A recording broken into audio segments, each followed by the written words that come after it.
Senate Minority Leader Mitch McConnell shockingly pushed back against the more extreme elements in his party when it comes to the spending bill.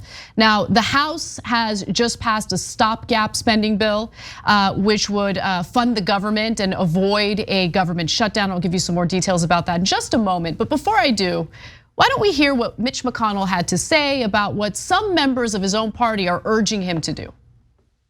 I don't think shutting down the government over this issue is going to get an outcome. It would only create chaos and uncertainty. So I don't think that's the best vehicle to get this job done. I think the courts are likely to get it done. Just to put a fine point, you're saying you can avert a shutdown or not, sir? Yeah, we're not going to shut the government down. That makes no sense for anyone. Almost no one on either side thinks that's a good idea.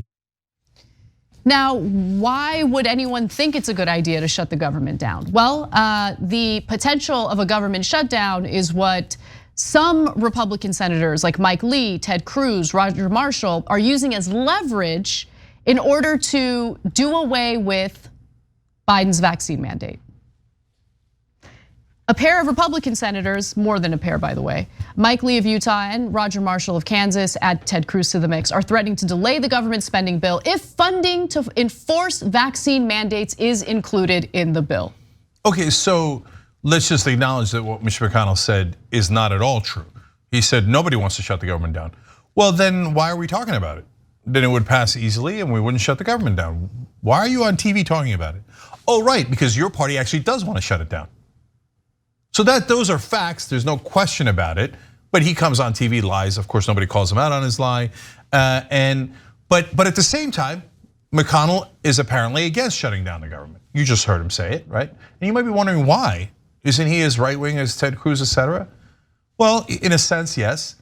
But who does Mitch McConnell work for? You think he works for the people of Kentucky?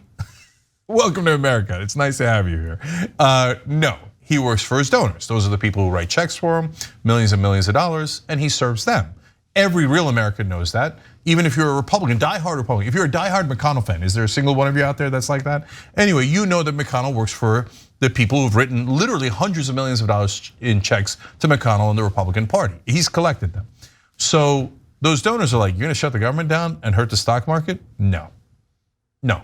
I don't care what Trump is saying. I don't care what anybody's saying. I don't care what Ted Cruz is saying. Yeah. Use it as leverage to do whatever barbaric thing to get us more tax cuts, etc. But this vaccine thing, no, that doesn't even help us. Corporations want vaccine mandates, right?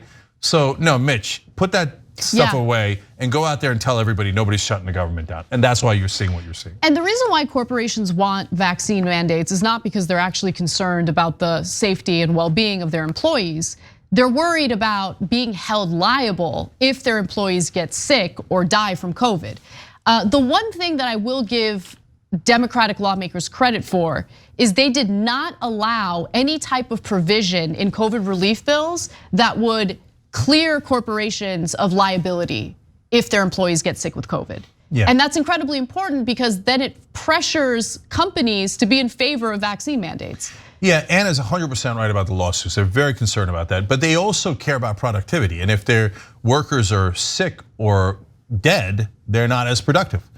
So they want, remember how obsessed they are with the labor shortage, and they want to drive everybody back to work and lower your wages again, right? And so there's two reasons why they're in favor of vaccine mandates, and that's why they're telling Mitch McConnell, get out there and make sure that you're fighting not to shut the government down because that would hurt our stock market. Plus, we love the vaccine mandates, and we love that we're not the ones doing it. The government is making us do it, right? So that's why they're huffing and puffing, and it's in a sense it's real because the Republicans are the ones that are saying let's shut it down.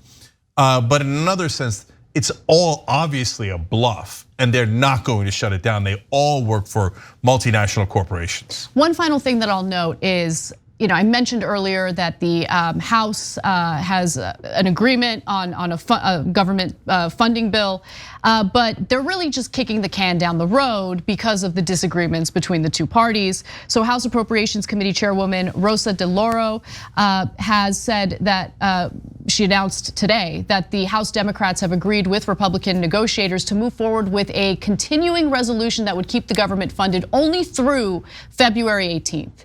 So if this passes in the Senate, don't worry, we're gonna come back to square one in February.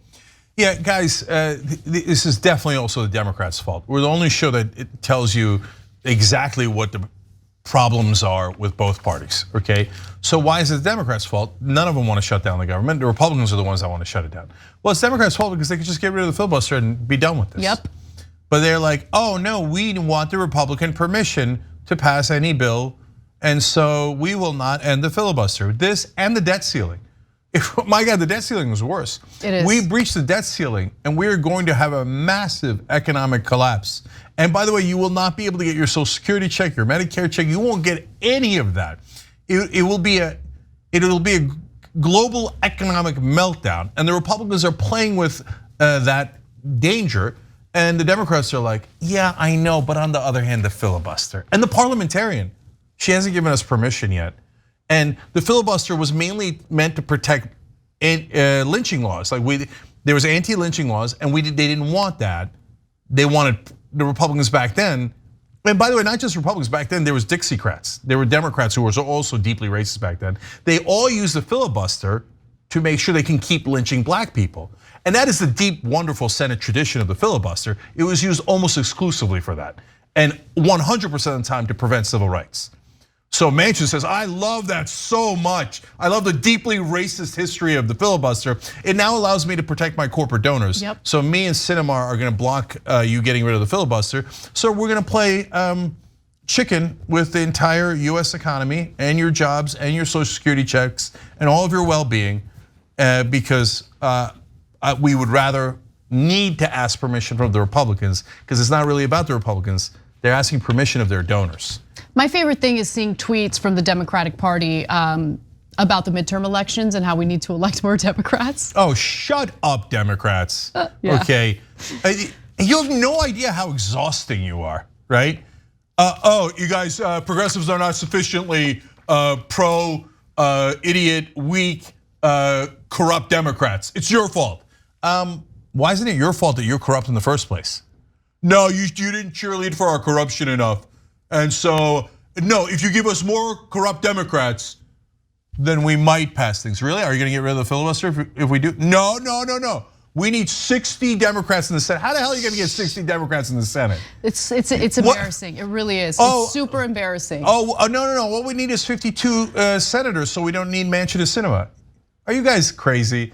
If they don't need Manchin and Sinema, guess what's gonna happen? 2 other Democrats are gonna pop up and say, oh, no, I love the filibuster too. I was just hiding behind Manchin's skirt. And so, surprise, here's Menendez, surprise, here's Coons. And they'll all come out and go, oh, no, I love the racist lynching history of the filibuster, and I want to keep it too. Corporations, are you happy? Give me more money, So it is the vile Republicans and the corrupt Democrats that have left us in this situation. Thanks for watching The Young Turks, really appreciate it. Another way to show support is through YouTube memberships.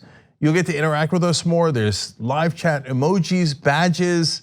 You've got emojis of me, Anna, John, JR, so those are super fun. But you also get playback of our exclusive member-only shows and specials right after they air. So all of that, all you gotta do is click that join button right underneath the video. Thank you.